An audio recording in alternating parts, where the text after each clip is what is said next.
kedepannya ada seperti apa dari MUI-nya kan? Batasan atau apa? Iya, gitu. maksudnya ada syarat-syarat lagi untuk ini gitu. Ya kita akan mengkaji Setiap ya, acara. akan mengkaji mungkin teman-teman dari Komisi Hukum dan HAM akan mengkaji dari aspek hukum karena kan ini negara hukum.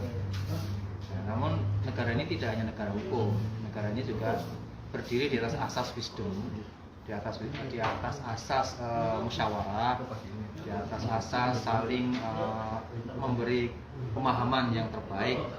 Jadi segala hal itu bisa saja. Tapi tentunya kalau sampai ke aspek hukum, nanti itu kita akan minta pada teman-teman di Komisi Hukum dan HAM MUI untuk mengkajinya dengan matang. Ustaz, mungkin ada tanggapan dari pihak sana mengatakan kalau itu adalah ungkapan ekspresi ketika manggung karena buka bajunya ternyata di dalam bajunya masih ada pakai baju kayak tank top atau segala macam. Itu olahraga. Tetap Nah, saja atau ini enggak? melihatnya juga seperti apa tentang hal ini kalau Ustaz sendiri? Ya, yang jelas kan kalau dari nanti kita bisa lihat salah satu aspek dari hukum itu kan aspirasi dari publik, tanggapan publik seperti apa. Kalau itu sudah membuat gaduh, ya itu saya pikir hukum juga tidak bisa lantas menutup mata.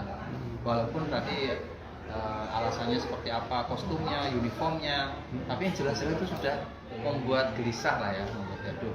Nah kita juga harus aware dengan hal seperti itu.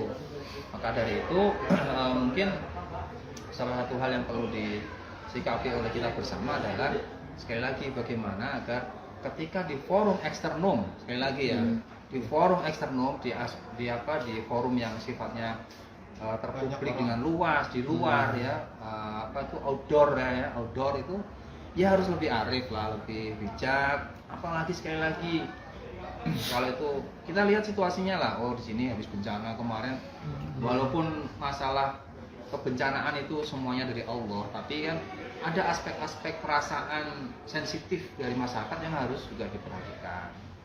Jadi hal itu yang perlu harus diperhatikan oleh siapapun. Tapi utamaannya dari MUI sendiri, apakah melakukan proses hukum atau melakukan perdamaian? Ya, yang pertama kan kalau aspek hukum, kalau itu nanti dari teman-teman Komisi Hukum dan HAM itu kami persilahkan untuk mendalaminya lebih matang. Karena kalau hukum ya harus dikaji lebih matang kan. Siapapun itu mau MUI atau negara, semuanya juga harus dari kematangan perkara itu sendiri. Namun dari aspek non hukum atau non yudisial atau non litigasi, MUI berkepentingan agar masyarakat itu tidak dalam suasana yang chaos, tidak dalam suasana yang penuh saling curiga atau masyarakat itu saling membuat suasana gaduh. Nah, ini kita tidak mau. Maka dari itu prinsip MUI itu tadi irsyadiyah, pembimbingan.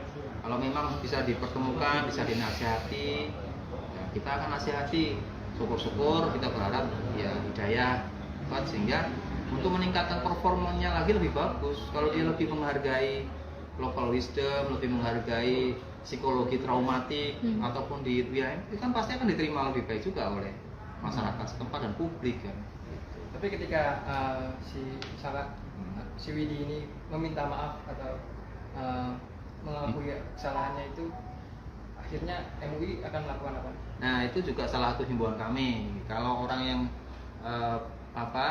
lebih baik meminta maaf secara terbuka, secara khusus mungkin kepada warga Palu, secara umum mungkin pada bangsa, karena kan eranya sekarang semua sudah terekspos, ya kan? Apa yang dilakukan di satu lokus tertentu semua mata bisa melihat melalui media kan, jaringan teman-teman ini. Maka dari itu ya tidak ada salahnya orang minta maaf tuh nggak ada salahnya. Berapa lama Ustaz pengkajian sehingga MUI segera turun melakukan tindakan?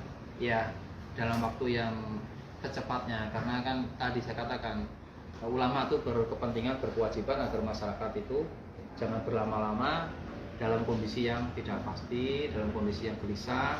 Nanti khawatir kalau lama-lama merembet kemana-mana.